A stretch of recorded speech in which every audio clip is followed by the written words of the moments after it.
নমস্কার, চলে এসেছি আবার গরমের একটা রেসিপি নিয়ে। গরমকালে এঁচোড়, এটা কিন্তু সকলের একটা অনবদ্য প্রিয় খাবার, তাই কি না? তাই চলে এলাম এঁচোড় চিংড়ির রেসিপি নিয়ে। আমাদের বাড়িতে এঁচোড় চিংড়ি করলে বাচ্চা থেকে বুড়ো কারোর কিন্তু এক থালা ভাতের সাথে আর কিচ্ছু লাগে না, শুধু এঁচোড় চিংড়ি দিয়েই কিন্তু হয়ে যায়। তাহলে বন্ধুরা, তোমরাও কিন্তু এই রেসিপিটি ট্রাই করতে পারো। তাহলে কথা না বাড়িয়ে চলে যাই রান্নার মূল পর্বে। এদিকে প্রথমে কড়াই গরম হলে আমি পরিমাণ মতো সর্ষের তেল ঢেলে দিয়ে, সর্ষের তেল গরম হলে নুন হলুদ মাখানো চিংড়ি মাছ ভালো মতো ভেজে নিচ্ছি। বেশ গোল্ডেন ব্রাউন করে কিন্তু চিংড়ি মাছটা ভেজে নেব।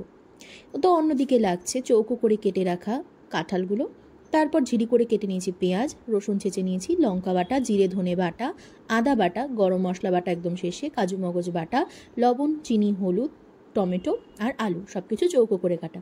আর ফোড়নে এদিকে দেবো জিরে তেজপাতা, আর এদিকে তো দেখালাম চিংড়ি মাছগুলো গোল্ডেন ব্রাউন করে ভেজেই নিয়েছি। তো অন্যদিকে সেই চিংড়ি মাছ ভাজার তেলেই ফোড়নে আমি জিরা তেজপাতা দিয়ে দিলাম, আর 2-3 সেকেন্ড মতো ভাজার পরে আমি দিয়ে দিচ্ছি কুচো করে কেটে রাখা পেঁয়াজ আর ছেঁচে রাখা রসুন। এবারে নুন আর হলুদ দিয়ে খুব ভালো মতো আমি ভেজে নিচ্ছি। 2-3 মিনিট মতো ভেজে নিয়ে এবারে টমেটো অ্যাড করার পালা। টমেটো অ্যাড করার সময় কিন্তু আমি কোনো রকম নুন হলুদ দিচ্ছি না, আমি খুব ভালো মতো এমনি নেড়ে নিচ্ছি। আবার 3 থেকে 4 মিনিট পর্যন্ত ভালো মতো ভেজে নিয়ে আমি কিছুক্ষণের জন্য ঢেকে দেবো। 3-4 মিনিট পর নামিয়ে দেখছি আমার এদিকে ভাজাটা কিন্তু বেশ সুন্দর হয়েছে এবং তেল ছেড়ে দিয়েছে বেশ খানিকটা। এবারে আমি অ্যাড করে দেবো আলু। আলু অ্যাড করার পরেও কিন্তু আমি আলাদা করে নুন হলুদ দিচ্ছি না, আমি সেই ভাজা পেঁয়াজ আর টমেটোর সাথে আমি খুব ভালো মতো মিশিয়ে নিচ্ছি এবং অপেক্ষা করব আলুটা যেন ভাজা হয়ে যায়। কিছুটা সেদ্ধ মতো হয়ে গেলে, অর্থাৎ 2 থেকে 3 মিনিট মতো ভাজা ভাজা হয়ে গেলে এবারে আমি অ্যাড করে দেব কেটে রাখা কাঁঠালগুলো কিন্তু দেওয়ার পরে বেশ খানিকটা ভাজতে হবে এবং তোমরা কিন্তু অবশ্যই এই জিনিসটি ভালো মতো নাড়তে থাকবে, না হলে কড়াইয়ের তলায় লেগে যেতে পারে। এবারে আমি নুন আর হলুদ অল্প পরিমাণে দিয়ে মিশ্রণের সাথে ভালো মতো মিশিয়ে নিচ্ছি। কাঁঠালটা দেওয়ার পরে কিছুক্ষণ পরপর কিন্তু নাড়তে হবে, না হলে কিন্তু তলায় লেগে যেতে পারে। 6-7 মিনিট পর ঢাকা নামিয়ে দেখছি কাঁঠাল কিন্তু বেশ কিছুটা মজে এসেছে। এবারে আরও কিছুক্ষণের জন্য 2-3 মিনিট মতো নেড়ে দিয়ে এবারে অ্যাড করার পালা মশলা। এবারে আদা বাটা, জিরে ধনে বাটা, লঙ্কা বাটা, কাজু মগজ বাটা, লবণ, হলুদ, চিনি আর সামান্য পরিমাণ জল দিয়ে খুব ভালো মতো কষিয়ে নিতে হবে।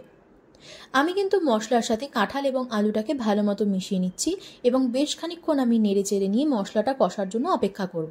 5 মিনিট পর নামিয়ে দেখছি আমার মশলা কিন্তু কষে গিয়েছে বেশ খানিকটা। এবারে চিংড়ি মাছগুলো অ্যাড করে দিচ্ছি। চিংড়ি মাছের সাথে এবার মশলাগুলো খুব ভালো মতো মাখিয়ে নিচ্ছি, চিংড়ি মাছের গায়ে মশলাগুলো লেগে যাবে।